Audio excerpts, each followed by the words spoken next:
오늘은 이제 중1 여름방학 독해학습 전략과 저희 학원의 특강에 대해서 설명회를 준비했습니다.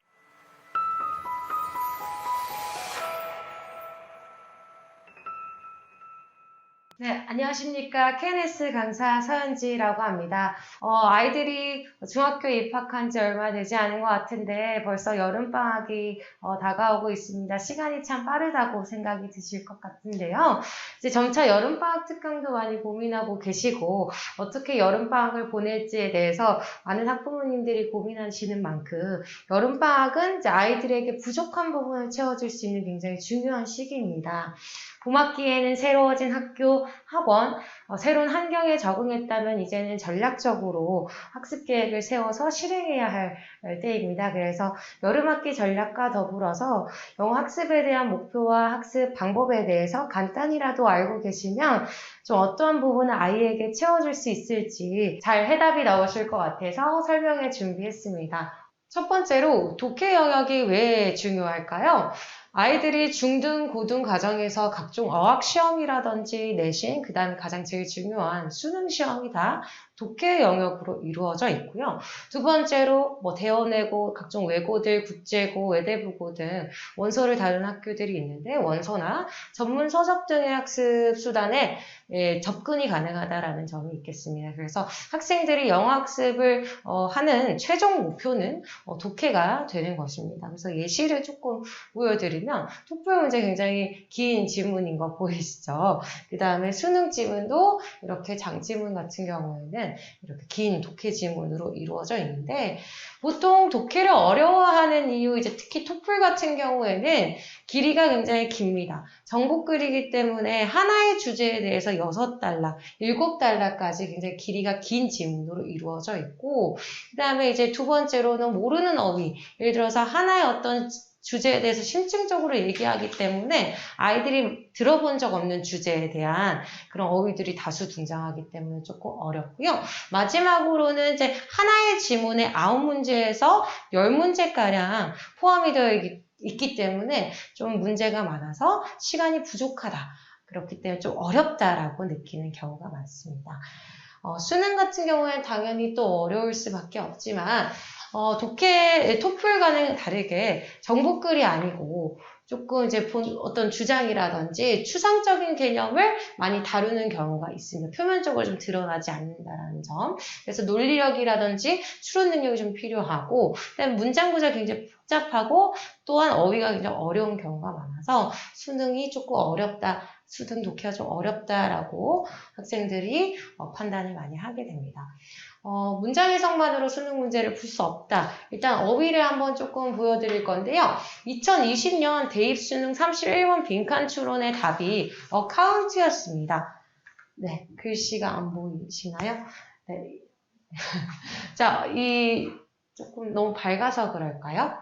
일단은 조금 말로 설명을 좀 하겠습니다. 이 빈칸 추론, 이 빈칸에 들어가는 답이 어카운트였는데, 어카운트 같은 경우에는 이제 보통 계좌라든지, 설명, 그 다음에 설명 또는 간주하다, 차지하다 이런 단어로 많이 쓰였지만, 중요성이라는 단어의 뜻으로는 많이 쓰이지 않았는데, 이 지문에서는 어카운트 중요성이라는 단어의 뜻으로 알고 있느냐 이것이 빈칸에 들어갈 말로 적합하느냐에 대해서 물었습니다. 그래서 다양한 의미를 가진 단어를 지문에서 물었다라는 게 굉장히 조금 중요한 지문이었습니다.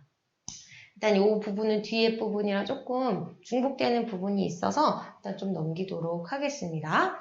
자, 독해 실력 향상을 위한 방법에 대해서 설명을 드리도록 할 건데요. 탄탄한 문법과 단어 독해력을 통해서 어떠한 지문이 나오더라도 문제를 풀 수 있는 문제 해결력을 갖고 있어야 됩니다. 그래서 총 3가지로 나눌 수가 있는데요. 문장을 구성하는 단위의 의미를 파악할 수 있는 어휘력. 당연히 단어를 조금 잘 알고 있어야지만 문제를 풀 수 있겠죠. 두 번째, 문장의 구조를 파악할 수 있는 도구의 문법.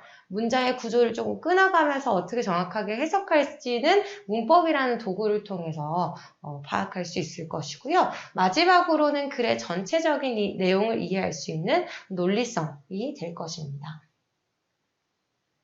자, 그래서 어휘의 중요성 같은 경우에는 지금 조금 화면으로는 안 보이실 수가 있는데 하이라이트 된 부분들이 조금 있고요. 그 다음에 이 문제 같은 경우에는 어휘 문제였거든요. 그래서 disastrous constructive 이런 단어들을 조금 알아야 어떠한 단어가 이 문맥에서 적합한지를 고를 수 있었던 문제예요.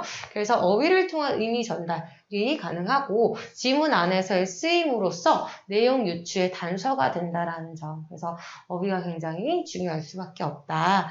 그다음에 두 번째로 이제 단어 암기의 결과물이 학습에 녹여 나올 수 있게 해야 된다라고 좀 말씀을 드릴 수 있겠는데 이제 제가 아이들을 지도하다 보면 단어 시험을 매번 치는데 저희가 이제 40개 정도로 시험을 치거든요. 단어 뜻도 묻고 이제 스펠링도 묻고 하는데 이제 패스 컷이 32개예요. 32개인데 아이들이 32개 넘었다 하고 되게 좋아하는데 사실 정말 욕심이 있고 독해를 조금 부족하다 생각하고 잘하고 싶어하는 학생이라면 그 커트 점수에만 가깝게 통과하는 것이 조금 중요한 게 아니고 40개가 있으면 40개 다 맞을 수 있도록 좀 노력을 하기는 해야 되거든요. 그래서 제가 그 부분을 꼭 강조드리고 싶어서 말씀을 드리게 됐고 일단 단어 암기 결과물이 학습에 녹여나올 수 있게 해야 되는데 이제 뒤에 총 5가지의 방법이 있어요. 그거에 대해서 설명을 드릴 건데 예시로 cause라는 단어가 있는데 cause는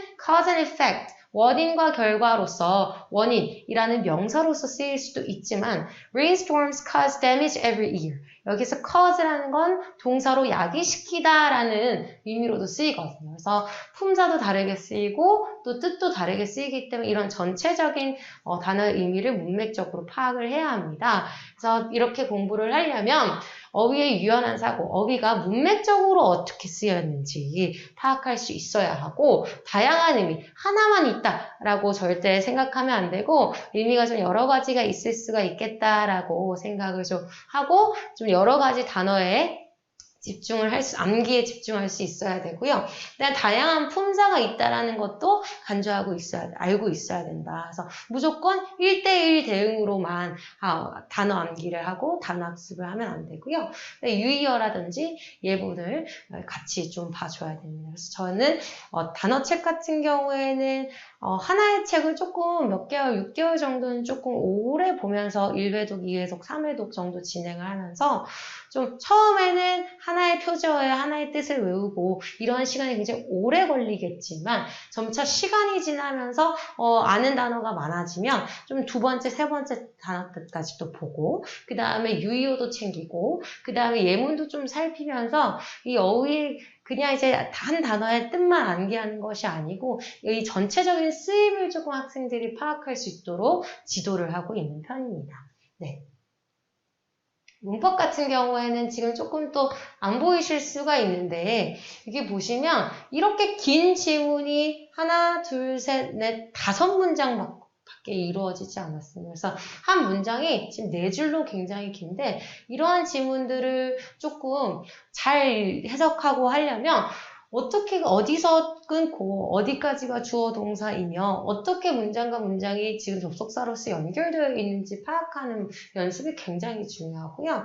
그래서 문법은 정확한 문장 구조를 파악할 수 있는 굉장히 중요한 필수적인 도구 있고 주어, 동사, 목적어, 보어, 수식어를 어떻게 끊을지 판별할지에 대해서 문법을 통해서 판별하게 될 거고 이 예시로 이제 제가 준비했던 굉장히 짧은 문장이지만 제가 한번 읽어드리면 You may also wake up several times to use the bathroom which will prevent you from getting a good night's sleep 이라는 문장이 있는데 굉장히 쉬운 단어밖에 사실은 없고요. 그렇게 길지도 않지만 조동사 나온다, 투부정사, 관계대명사에 특히 계속적 용법까지 나온다라는 점이 있습니다. 그래서 이러한 부분들을 잘 알고 있어야지 정확하게 해석이 좀 된다라는 점 그래서 문법이 왜 중요한지 설명해 드렸고요. 논리성이라는 건 그래서 저희가 제일 궁극적으로 독해에 있어서 좀 목표하는 바이고 가장 어려운 부분이기도 하죠. 전체적인 이제 글의 내용과 의도를 파악하는 것이 중요하고 하나의 지문을 읽었을 때 본인의 논리나 언어로서 풀어서 설명할 수 있어야 되고 그래서 마지막으로 답이 뭔지 문제를 정확하게 풀이를 해야 합니다. 제가 이제 논리성을 강조하기 위해서 예문을 하나 가지고 왔는데 이 긴 글은 저희가 예를 들어서 글을 쓰면서 처음부터 완벽하게 아이디어를 가지고 잡고 글을 쓰지 않고 글을 쓰면서 가다듬어지고 내가 생각했던 게 뭔지 찾아가는 과정이다 라는 그런 글이었는데 지금 말로 설명하면 굉장히 간단하지만 처음에는 글을 쓸 때는 완벽한 형태를 쓰지 않는다. 이러한 문장을 왜 이야기했을까? 문장 간의 유기적인 관계를 파악해서 결국에 이 사람이 이야기하는 것이 뭔지 주장을 찾고 빈칸에 들어갈 말을 찾아야 한다는 거죠. 그래서 이러한 것들을 다 논리적으로 접근하기 위해서는 모르는 단어가 그렇게 많으면 안 된다. 그 다음에 하나의 문장이 굉장히 긴데 그러한 문장 구조를 문법을 통해서 파악해야 하고 각각의 문장들이 왜 등장했으며 이러한 주장을 왜 하게 되었을까? 왜 뭐뭐 하지 않는다라고 얘기했을까? 그러면 이 사람이 얘기하고 싶은 건 뭘까? 등 논리적으로 접근할 수 있어야 된다는 것을 설명하기 위해서 제가 이 예문을 한번 들어봤고요. 그래서 어머님들께서 아마 제일 궁금해 하시는 부분이 아닐까 싶습니다.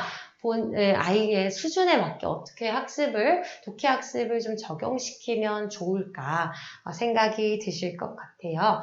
일단은 당연히 조금 기초가 많이 안 되어 있는 친구라면 어휘에 많은 시간을 투자를 하기는 해야 합니다.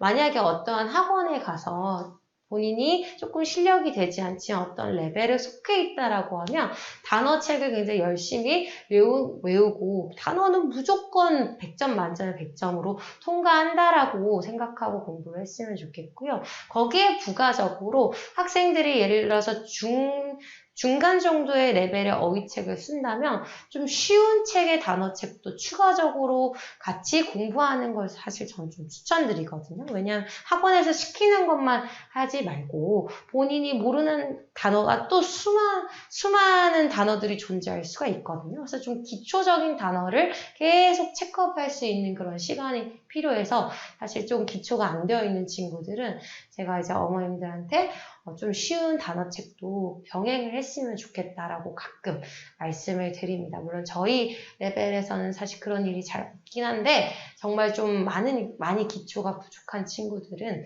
좀 기초적인 단어를 추가적으로 학습하지 않으면 이 빈 곳 어휘에 그 공간들이 너무 많아서 그걸 다 채우기가 조금 힘들더라고요.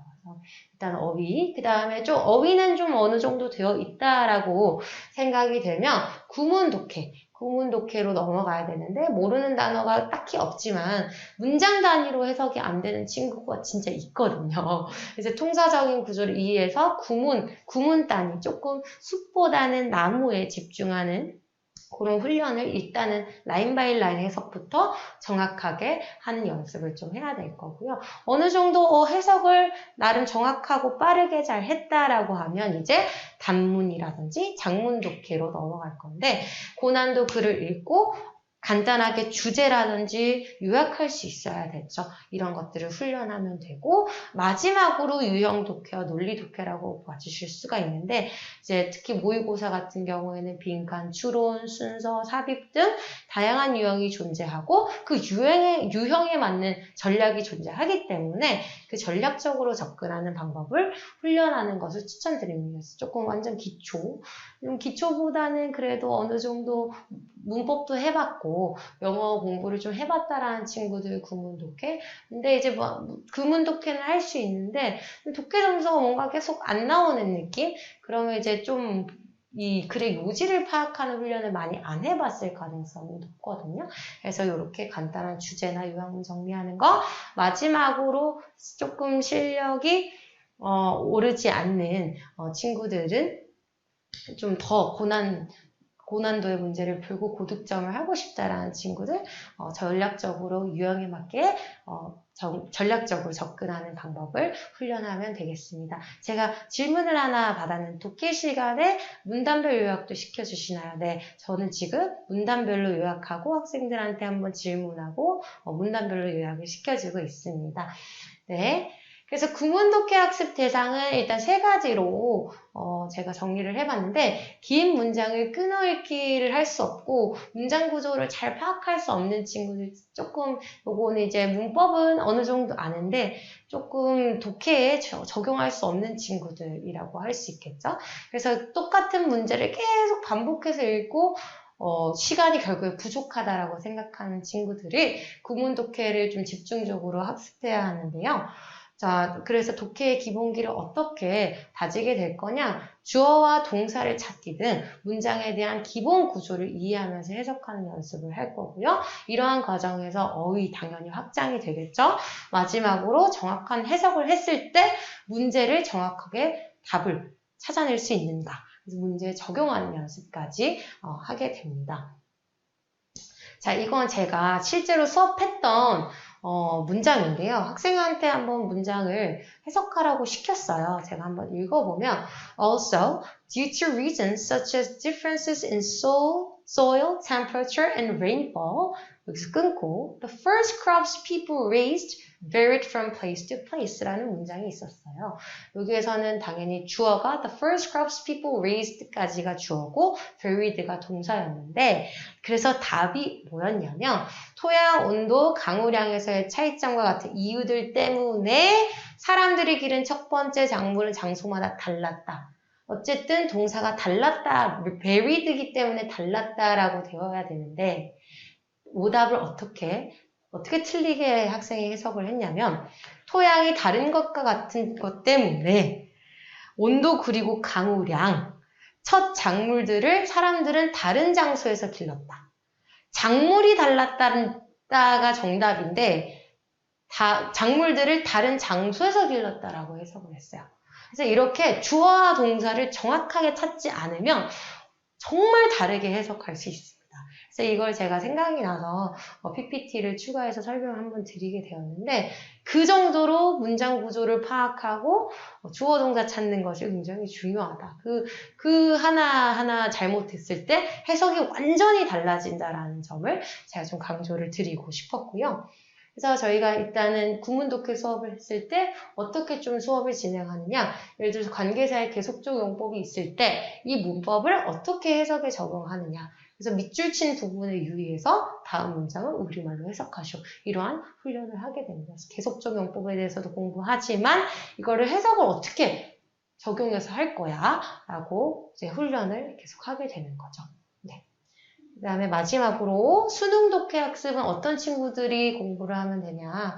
정답의 근거가 확실하지 않은 학생들. 그러니까 해석은 그래도 어느 정도 잘 따라오고 하지만 정답이 자꾸 정답에 가깝지 못하고 오답을 자꾸 고르는 학생들, 근거가 확실하지 않은 학생들, 그다음 특정 유형, 그래서 빈칸만 계속 틀리는 친구들, 그 다음에 논리력을 요하는 문항에 취약한 친구들, 뭔가 표면적으로 뭐뭐는 뭐뭐야, 얘는 뭐뭐라고 해야 한다라고 생각해, 그런 지문이 아니고 굉장히 조금 심층적이고 숨어있는 그런 저희를 잘 찾아내지 못한 친구들이 이러한 수업을 들으면 되는데요. 유형별로 전략적으로 접근할 거고요. 수능 영어 패턴과 출제 경향에 대해서 공부를 하게 되고, 오답률이 높은 문항에 대해서 좀 집중적으로 훈련을 하게 될 겁니다.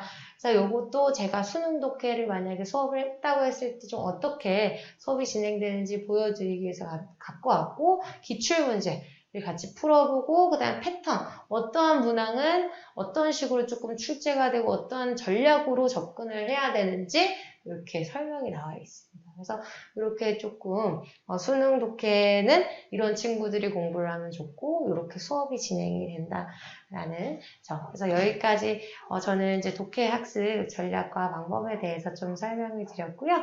이수연 선생님께서 저희 방학 특강에 대해서 조금 더 자세히 설명해 드리도록 하겠습니다. 감사합니다. 네, 안녕하세요. 저는 중1 친구들 담당하고 있는 이수연입니다. 오늘 제가 말씀드릴 부분은 이번 1학년 여름방학이 왜 중요한지, 그래서 우리 아이들이 어떤 부분을 채워가야 되는지에 대해서 저희 KNS가 준비한 부분 보여드리도록 하겠습니다. 마지막에 제가 이제 질의응답을 가질 예정이라서 네, 지금 채팅에 질문 올려놔 주시면 제가 마지막에 한꺼번에 답변 드리도록 하겠습니다. 자, 일단 이번 이제 중학교 1학년 올라와서 벌써 이제 6월이죠. 그래서 다음 달이 되면 여름방학을 아이들이 처음으로 맞이하게 되는데요.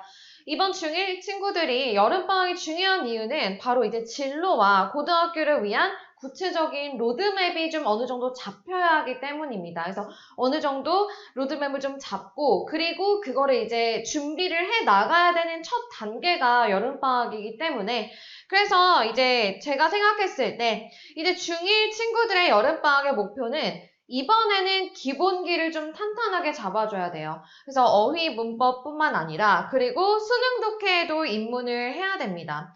일단 입시에 있어서 정말 빼놓고 얘기할 수 없는 게 이제 수능이잖아요. 영어 1등급은 사실 받아야 수시로 가던 정시로 가던 원하는 대학을 목표로 하면 갈 수가 있기 때문에 지금 이제 여름방학 때 입문을 해서 저희가 가을 학기부터는 아이들이 독해 교재가 수능 독해로 바뀔 예정이라 이번 방학 때 미리 조금 입문을 해두는 걸 추천을 하고요. 여름방학 때 기본기를 특히 문법에 있어서 좀 기본기를 탄탄하게 해두면 겨울방학 때에는 조금 더 심화된 학습을 하는 게 도움이 될 겁니다. 그리고 극상위권 목표를 말씀드리면 독해는 이번에 수능 킬러 문항에 좀 입문을 해야 돼요. 그래서 수능 킬러 문항을 어떻게 접근해서 풀어나가야 되는지 그리고 성문 종합 독해로 논리 독해를 이제 입문을 하게 되는 겁니다.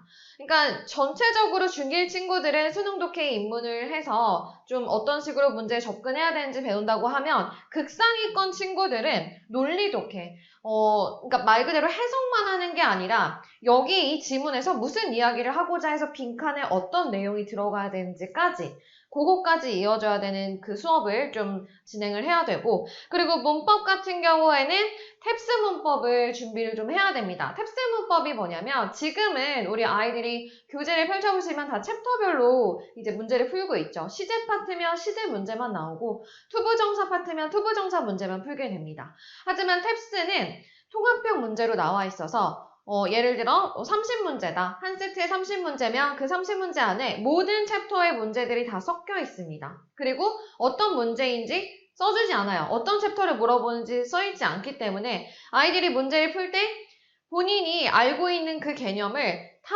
통합해서 쓸 수 있어야 돼요. 여기에서 이게 지금 시제 문제네? 이게 관계사 문제네? 라고 아이들이 모든 가능성을 열어놓고 문제를 풀어야 되기 때문에 문법을 바라보는 시각이 굉장히 넓어집니다. 그래서 저는 극상위권 친구들 같은 경우에는 통합형 문제를 풀어보면서 챕터별로만 문제를 바라보는 게 아니라 전체적으로 통합형으로 아이가 배운 문법을 다 적용할 수 있는지 그거에 입문하는 거를 저는 추천을 드립니다. 그래서 지금 이제 독해 같은 경우에는 만약에 우리 아이가 지금 독해가 약하다. 그런데 제가 어떤 부분이 약하면 어떤 수업이 도움이 되는지를 좀 정리를 해왔어요. 그래서 우리 아이가 아직 어휘 문법도 좀 약하고 구문 독해가 약하다. 구문 독해가 약하다는 건 정확한 해석이 안 되는 친구들 있죠. 주어 동사를 아직 못 찾고 문장의 구조 파악이 아직 안 돼서 눈으로 그냥 단어 조합으로만 우리 아이가 해석을 하고 있다. 그런 친구들은 이번 방학 때 구문 독해 수업을 듣는 거를 추천을 드릴게요. 그리고 우리 아이가 해석은 좀 어느 정도 되는데 해석은 되지만 내용 파악이 아직 좀 안 된다. 해석을 하는 거랑 이 지문에서 무슨 내용인지를 파악하는 거랑 좀 다른 얘기거든요. 그래서 우리 아이가 주어 동사 찾고 해석, 직독직해는 어느 정도 되는데 그래서 이 지문에서 무슨 이야기를 하는지 잘 모른다? 그런 친구들은 그 다음 단계인 수능 독해반을 들으면서 이 지문에서 무슨 이야기를 하는지 파악하는 그런 방법을 배우는 수능 독해반을 추천을 드리고요. 우리 아이는 어휘 문법 탄탄하고 해석도 구문 독해 정확하게 되고 이 지문에서 무슨 이야기를 하는지까지 알고 있다. 그런 친구들은 논리 독해로 이제 들어오게 되는 거예요. 그래서 이 지문이 무슨 이야기를 하는지 요약하는 거, 그리고 이 빈칸에 어떤 내용이 들어가야 되는지 그것까지 이제 추론하는 것까지 이제 우리 아이가 해보고 싶다. 그런 친구들은 외대보고반을 추천을 드립니다. 그래서 다시 한번 정리해드리면 아직 정확한 해석이 안 되면 구문 독해반. 그리고 우리 아이가 내용 파악이 안 된다. 그래서 이 지문에서 무슨 이야기 하는 거야? 라고 했을 때 그게 대답이 안 나오면 그런 친구들은 수능 독해반을 추천을 드리고요. 그리고 요게 다 된다. 해석도 되고 내용 파악도 다 돼서 우리 아이는 이제 논리 독해로 들어가고 싶다. 그런 학생은 외대부고반을 추천드립니다. 문법 로드맵은 조금 더 길죠. 문법은 보시면 일단 우리 아이가 문법 용어 개념 아직 한 번도 한국식으로 해본 적이 없다. 또는 문법 용어를 수업은 들었는데 아직 그 용어 때문에 아이가 힘들어한다. 그리고 근거 문제풀이가 아직 안 된다. 우리 아이가 아직 감으로만 문제를 풀어서 왜 그런 거야? 라고 물어보면 그러면 답이 안 나온다. 그리고 단순한 주관식에 뭐가 들어가야 되는지 모른다. 요렇게도 말씀드릴 수 있고 그리고 제가 챕터도 준비를 해봤어요. 우리 아이가 문장의 형식 아직 모른다. 사형식 딱 물어봤을 때 주어 동사 간목 직목이 바로 안 나온다. 오형식 물어봤을 때 주어 동사 목적어 목적격 보어가 바로 안 나온다. 오형식의 주요 동사가 뭐야? 사역동사가 뭐야? 했을 때 제가 좀 더 추가로 써드릴게요. 사역동사가 뭐야? 했을 때 대답이 안 나온다. 사역동사의 목적격 보어 자리에 뭐가 들어가? 했는데 아이가 대답을 못한다. 그러면 내신 문법 들으시면 돼요. 지각동사가 뭐야? 지각동사의 목적격 보어 자리에 뭐 들어가야 돼? 물어봤는데 대답이 안 나온다? 그럼 내신 문법 들어야 돼요. 그리고 현재 완료. 현재 완료도 이제 시제 파트 중에서 대표적인 중2 문법이에요. 2학년 때 시험에 나오는 문법인데 이 현재 완료가 이제 용법이 나뉘어져 있는데 현재 완료 용법이 몇 개야? 라고 물어봤을 때 대답이 안 나온다? 그러면 내신 문법 들어야 돼요. 그리고 투부정사 용법이 아직도 구분이 안 된다. 그러니까 투부정사가 준동사 파트에 들어가는데 이 투부정사는 그래서 문장 안에서 명사, 형용사, 부사의 역할을 하는데 그게 이제 2학년 문법은 사실 밑줄 친 부분의 쓰임을 고르시오. 다 투부정사에 밑줄 그어놓고 용법이 다른 걸 골라라. 이런 식으로 물어보기 때문에 투부정사 용법 구분할 수 있는지 물어봐 주시고 사실 이거는 조금 어머님들이 물어보시기 힘드니까 방금 제가 말씀드린 아이한테 물어봐 주세요. 사역동사가 뭐야? 그래서 걔는 목적격 보호 자리에 뭐 써? 라고 물어봤을 때 대답 안 나오면 그러면 내신 문법 들으시면 돼요. 이 내신 문법은 난이도가 중2 난이도예요. 중2 난이도가 사실 중1, 2 난이도이기 때문에 요거를 들어야 정말 기본적인 문법의 그 틀을 갖출 수 있는 거기 때문에 아이들한테 요거를 꼭 물어봐 주시면 너무 좋을 것 같아요. 그래서 요거는 내신 문법은 문장의 형식, 현재 완료, 투부정사 용법. 요게 지금 안 되어 있는 친구들은 이 반을 좀 추천을 드리고 다시 얘기하면 이 부분이 부족하면 이 반에서는 요걸 그만큼 채운다라는 이야기예요. 그래서 문법 용어 개념을 정확하게 정리하고 수업 시간에 암기시키는 그런 반이 될 거고 그리고 이제 단수 주관식 빈칸에 알맞은 걸 넣는 거 그리고 가장 중요한 게 요거죠. 그러니까 가장 포인트가 되는 건 용어랑 개념을 정확하게 암기를 시켜서 그 암기시킨 개념을 문제에 그대로 적용하게끔 예를 들어 그러니까 그거의 근거를 설명할 수 있어야 되는 그냥 이게 어색한 것 같아서 이게 정답 아니에요가 아니라 여기에서 사역동사는 목적격 보어 자리에 동사 원형을 써야 하기 때문이에요 라고 대답을 할 수 있어야 우리 아이들이 이제 내신을 대비할 때 고득점을 받을 수 있기 때문에 근거 문제풀이까지 정확하게 정리하는 반이 내신 문법 반이에요. 그래서 여기는 난이도가 중2 난이도가 될 거다. 가장 토대가 되는 문법이에요. 그리고 우리 아이가 이제 용어는 좀 어느 정도 익숙하고 개념도 어느 정도 알고 있다. 그러면 이제 심화 개념에 좀 들어가야겠다 하는 친구들은 고급 문법을 들어오게 되는데요. 이 반에서는 일단 우리 아이한테 또 물어봐 주시고 우리 아이가 이제 고급 문법을 들을 상인가 이렇게 해서 봤을 때 4호형식 수동태 어떻게 쓰는 거야? 라고 물어봤을 때 4형식은 목적어가 2개라서 간접 목적어가 주어 자리에 오는 경우, 직접 목적어가 주어 자리에 오는 경우 2가지가 있어요. 라고 하고 아이가 이제 공식을 쫙 얘기를 한다. 그러면 2반은 뭐 괜찮습니다. 2반 안 듣고 뭐 다음 단계로 넘어가도 돼요. 근데 우리 아이한테 5형식 수동태 어떻게 쓰는 거야 물어봤을 때 목적어, BPP, 목적격, 보어, 바이, 주어 이게 안 나온다? 그러면 2반 들어야 됩니다. 그리고 이제 완료 부정사가 뭐야? 라고 물어봤을 때 대답이 안 나온다? 그러니까 주절의 시제보다 하나 더 이전일 때 쓰는 거예요. 아니면 to have pp예요. 이게 대답이 바로 안 나오면 그럼 2번 들으면 됩니다. 그리고 관계사, 가정법. 그러니까 이건 다 심화 문법이죠. 요게 아직 안 잡혀 있는 친구들은 고급 문법 들으면 돼요. 이렇게 보시면 내신 문법이랑 고급 문법의 차이점이 바로 보이실 수 있는 게 투부정사가 조금 다르죠. 투부정사를 놓고 봤을 때 투부정사 용법을 모르는 친구들은 내신 문법을 듣지만 요 용법을 다 알고 있는데 완료부정사가 뭔지 모른다? 그러면 고급 문법을 듣는 거예요. 여기는 이제 중3부터 시작해서 약간 고등 입문까지 들어가는 문법이에요. 그리고 문장의 형식을 모르면 내신 문법을 듣지만 문장의 형식을 알지만 그 4, 5 형식의 수동태는 아직 내가 잘 모른다? 그럼 고급 문법 듣는 거예요. 그래서 아이들한테 이번에 이제 특강 들을 때에는 그냥 봤을 때 우리 이거 좀 잘하는 것 같은데 그냥 고급 문법 들으면 될 것 같은데가 아니라 이 질문을 구체적으로 아이한테 해봐 주시는 걸 추천드릴게요. 그리고 이 질문도 해봐 주시고 이랬는데 생각보다 우리 아이가 대답이 바로 안 나온다. 이번 방학 때는 저는 어려운 걸 듣는 거라기보다는 기본기를 좀 탄탄하게 세워두고 겨울방학 때 심화 들으면 되거든요. 왜냐하면 앞으로 저희가 매 학기 거듭되면서 레벨이 똑같더라도 교재 난이도가 똑같진 않아요. 교재 난이도는 계속 조금씩 더 올라가게 될 거고 앞으로 우리 아이들은 점점 더 어려운 것만 배우게 될 거예요.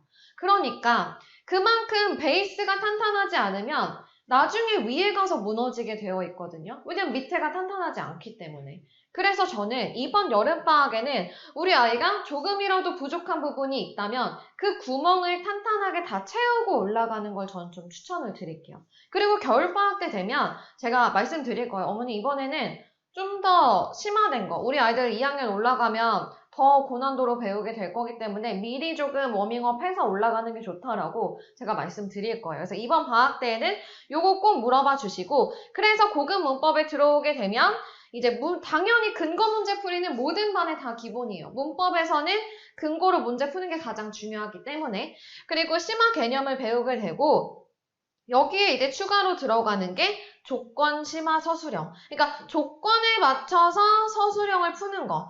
그거를 이제 좀 하게 되는 반이고 그리고 이제 요거까지 우리 아이는 조금 어느 정도 좀 잡혀 있다. 4, 5 형식 물어봐도 대답 나오고 완료부정사가 뭔지도 알고 그러면 이제 외대부고반을 들어가게 돼요. 외대부고반은 제가 아까 말씀드렸던 것처럼 탭스 문법을 다루게 되죠. 말 그대로 통합형 문법을 다루는 거예요. 왜냐면 모든 챕터가 어느 정도 잘 잡혀있기 때문에 통합형 문제를 풀었을 때 우리 아이가 바로 챕터를 끄집어내서 쓸 수 있는지 그거를 좀 확인하는 반이 될 것 같습니다. 네, 내신문법, 고등문법. 네, 내신문법에서 물어봐야 될 거는 사역동사. 사역동사가 뭐야? 라고 물어봐 주시고 그래서 얘는 목적격 보호 자리에 뭐 쓰는데? 라고 물어봐 주셨을 때 동사 원형이요, 시키는 동사요가 안 나오면 이 반을 들어주시면 되고요. 그 다음에 현재 완료 같은 경우에는 현재 완료 용법이 몇 개가 있어? 4개가 있거든요. 그래서 경험용법에 쓰이는 거, 계속용법에 쓰이는 거, 완료용법에 쓰이는 거, 결과용법에 쓰이는 거. 각각 용법마다 쓰이는 표현들이 있어요. 뭐 예를 들어 경험은 ever, never before, once, twice, three times 등등등 이런 게 있겠죠? 이거 교재에 펼치면 다 나와 있거든요, 어머니. 그래서 어머님들도 그 교재를 보시면서 그래서 용법이 몇 개가 있다고? 그래, 그러면 계속용법에 쓰이는 거 뭐 있어? 얘기해봐. 그랬을 때 for, since, how long, so far 이렇게 바로 나온다. 그러면 2반 안 들어도 돼요. 그럼 2반으로 오면 되는데 계속하는 건가? 이렇게 되면 그러면 이제 내신 문법을 들어야 되는 거죠. 그리고 이제 고급 문법. 고급 문법에서는 대표적으로 하나 말씀드리면 그럼 이제 여기도 사역동사를 물어볼게요.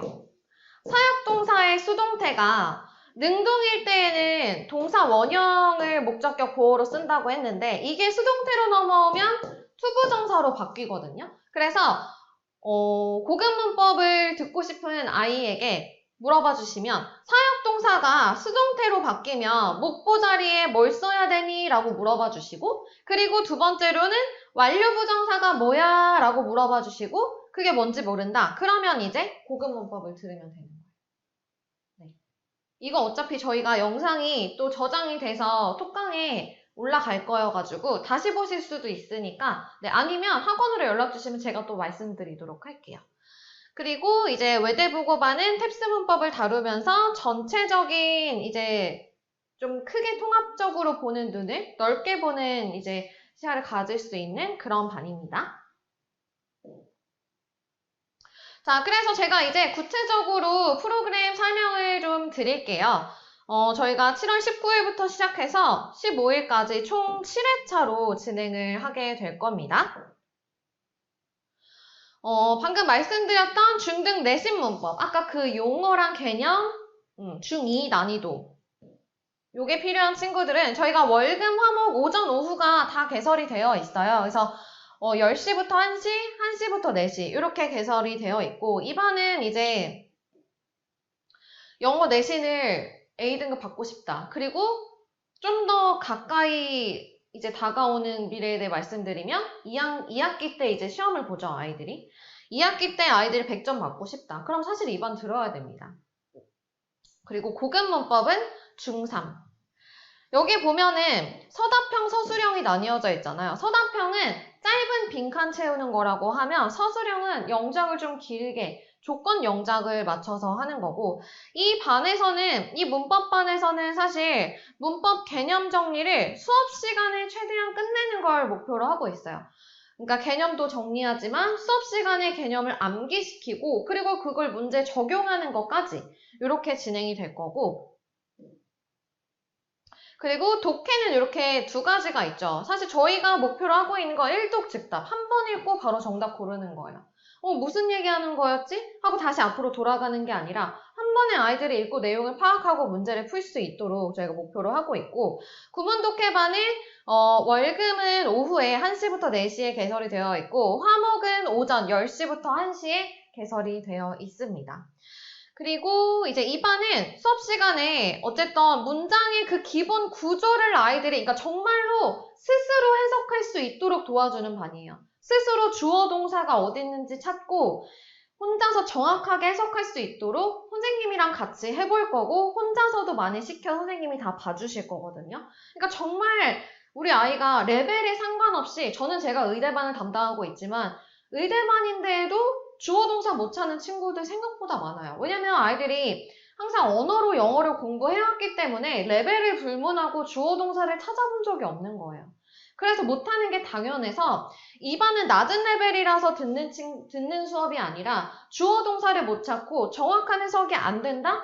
우리 아이 독해 리뷰 테스트만 보셔도 아실 거예요. 1차 리뷰 테스트 본 거 틀린 거 한번 봐주시면 해석 문제가 늘 있을 거거든요. 모든 레벨에서. 그랬을 때 우리 아이가 해석을 다 틀려온다 라고 하면 이 반을 듣는 걸 저는 이제 추천을 드리는 거죠. 왜냐면 정말 독해는 정확한 해석이 시작이에요. 아까 제가 로드맵 보여드렸지만 정확한 해석이 그래야 내용이 파악이 되고 그래야 고난도 독해가 들어갔을 때 논리 독해까지 이어질 수 있는 거라 정말 기본이 되는 이 구문 독해가 안 되는 친구들은 이번 여름방학 때 더 어려운 지문으로 이제 가을, 겨울에 넘어가기 전에 이걸 꼭 채우는 걸 저는 추천을 드립니다. 그리고 수능 독해반에서는 저희가 이제 정말 주요 문항 있죠. 유형에서 가장 아이들이 많이 틀리는 고2 난이도로 좀 공부를 하게 될 거예요. 고2 모의고사에 나오는 킬러 문항 위주로 아이들이 공부를 하게 될 거고, 그러니까 정말 그게 주요 유형이죠. 이 문제에 어떻게 접근해서 풀어야 되는지, 그거는 이제 월금, 화목, 오전에 다 개설이 되어 있습니다. 자, 그리고 아까 말씀드렸던 그 최상위 반이죠. 중1 외대부고반은 월금 오후 그리고 화목 오전에 개설이 되어 있습니다. 그래서 이 반에서는 수능이랑 독해로 말씀을 드리면 독해는 수능 고3 킬러 문항 플러스 성분 종합에 나오는 이제 인문학을 조금 기를 수 있는, 그러니까 고난도 독해를 다루게 되는 거고요. 문법은 제가 아까 말씀드렸던 것처럼 탭스 문법을 풀면서 아이들이 문법에 바라보는 그 시야가 조금 넓어지게끔 하는 그런 학습을 이제 하게 되는 반이에요. 그리고 이제 요 반은 대원이랑 하나고 반인데요. 요 반은 이제 수요일 날 1시부터 이제 5시까지 진행되는 반이고, 이 반에서 진행되는 거는 IB 수업 플러스 토플까지 진행이 됩니다. 그래서 일단은 창의적 사고가 필요하기 때문에 아이들이 어쨌든 이제 영어로 뭔가 이제 뭐 문학이든 비문학이든 읽고 나서 본인의 그 생각을 스피킹 라이팅으로 표현하는 반이면서 그러면서 일단 표준화된 실력 평가도 어쨌든 대비를 해야 되거든요. 그렇기 때문에 토플 기출까지 같이 풀어보는 반이라고 생각해 주시면 됩니다. 재원생 기준으로 말씀드리면 이 두 가지 반은 최상위 반이라서 의대 외고 반은 이제 뭐 레벨 테스트 없이 들어올 수 있지만 만약에 그 이제 아래 레벨에 있는 친구들도 한번 해보고 싶다 하면 선발고사를 실시를 해야 되고 그리고 이제 비재원생의 경우에도 이 반은 선발고사를 보고 들어올 수 있는 반입니다. 그래서 외대부고 반은 수능 독해랑 탭스 문법 시험을 보고 들어오게 되고요. 그리고 이제 대원 하나고 반 같은 경우에는 토플이랑 대원 외고 기출 문제를 풀어보고 그거에 이제 일정 점수가 나오면 들어올 수 있게 됩니다. 그리고 이번에 이제 새로 개설된 반이에요. IB 프랩반인데요. 여기 위에 있는 여기서 진행하는 대원하나고반에서 진행하는 IB반은 아무래도 좀 난이도가 높기 때문에 그래도 우리 아이들 아직도 스피킹 라이팅 하는 거 너무 좋아하고 수업 듣고 싶다. 이런 친구들 있잖아요. 그런 친구들 이제 조금 레벨이 낮은 학생들도 들어올 수 있는 반이에요. 입문하는 반이기 때문에 이거 수요일 2시부터 5시까지 진행이 되어 있어요. 그래서 우리 아이가 최상위 반이 아닌데 그래도 스피킹 라이팅 하는 거 너무 좋아하고 아직 1학년 때 조금 더 시켜보고 싶어요 하는 어머님들께서는 IB 프랩반 우리 아이들 한번 들어보게 해주시면 좋을 것 같습니다. 그래서 이 반도 에세이 라이팅까지 다 들어가는 반이라 네, 아이들이 도움이 좀 많이 될 거예요. 그리고 이번에 이제 저희가 여름방학 특강으로 좀 말씀드리면 아이들의 취약점을 저희가 다 파악을 하고 그거를 이제 담임 선생님이 이제 저희 행정팀이랑 다 하나가 돼서 아이랑 같이 공유를 할 거예요. 그래서 이번에 우리 아이가 이 부분이 부족하니까 이거를 꼭 채우고 가자라고 이제 어머님들한테도 연락을 드리겠지만 아이들과도 공유를 해서 왜냐면 이제는 조금 달라진 점이 뭐냐면 예전에는 이제 어머님들께서 이거 들어 하면 들었다고 하면 이젠 아이가 나 싫어 듣기 싫어 하면은 안 듣는 거거든요. 이제 어머님들도 점점 느끼실 거예요. 우리 아이가 내 맘 같지가 않네 라는 걸 점점 느끼고 계실 것 같은데 이제는 우리 아이가 필요성을 느껴야 그거를 행동에 옮기게 되는 그런 과정인 것 같아요. 그래서 저도 아이들 지도할 때 어머님 이거 뭐 예를 들어 수연이 이거 들어야 돼요 라기보다는 저는 제 학생이랑 먼저 너가 생각했을 때 지금 이 부분이 부족한 것 같아? 라든지 어떤 부분이 부족한 것 같아? 라든지 아이랑 먼저 면담을 하면서 이제 아이들이 먼저 얘기를 해요. 선생님 저 아직 용어가 좀 힘들어요. 아니면 저는 해석이 좀 힘들어요. 그럼 우리 방학 때 이걸 같이 해볼까? 이런 식으로. 그래서 아이랑 먼저 이야기를 해서 그렇게 해서 아이들이랑 같이 좀 특강을 들어보자라고 이야기를 하고 저희가 이번에 야심차게 준비한 여름방학 특강 프로모션이 있습니다. 그래서 모닝콜이라고 해서 아이들이 아침에 일어나는 걸 정말 힘들어해요. 그런데 이제 뭐 집에 이제 어머님이 계시면 괜찮은데 어머님도 일하러 나가시는 경우에는 우리 아이가 아침에 일어나기가 정말 힘들잖아요. 혼자서. 그래서 저희가 오전 9시에 아이에게 직접 전화를 해서 등원에 차질이 없도록 저희가 모닝콜을 준비할 예정이고 그리고 두 번째, 요게 이제 저희 이번에 좀 하이라이트라고 프로모션 하이라이트인데요.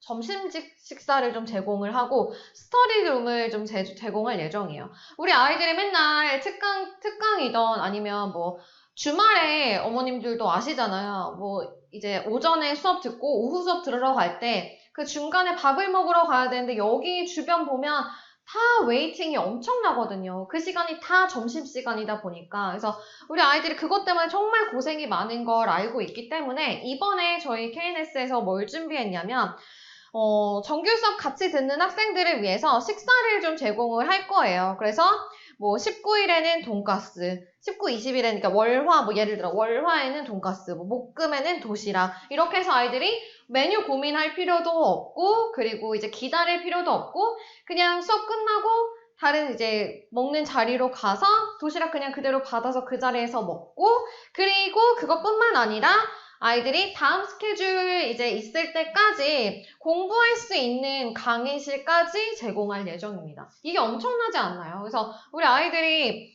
맨날 나가서 뭐 먹지? 어디 가서 먹지? 또 기다려야 되는데 그럼 먹고 나서 어디 가지? 스터디 카페 가야 되나? 그걸 고민하는 게 아니라 그냥 학원에서 짐 놔두고 밥 맛있게 먹고 좀 소화 좀 시키고 그날 이제 정규 수업에 있는 과제하고 단어 암기하고 그런 공간을 제공하는 거를 저희가 이번에 좀 준비를 해봤고요. 그리고 이번에 아이들이 지금 벌써 이번 1학기에 해보셔서 아시겠지만 수행평가가 정말 많고 그래서 저희가 수행평가 대비를 위해서 이제 여름방학 때 재원생들 무료 특강을 좀 준비를 해봤어요. 그래서 어휘 특강이랑 라이팅 특강이랑 듣기 특강 요것도 저희가 매주 하나씩 준비를 해놨기 때문에 거의 대부분 토요일 오후에 좀 준비를 해봤어요. 그래서 어떤 프로그램인지 좀 자세히 설명드리도록 하겠습니다. 일단 저희가 수행평가를 학교별로 다 조사를 했고 최다 빈도 문항을 좀 제작을 할 예정이에요. 그리고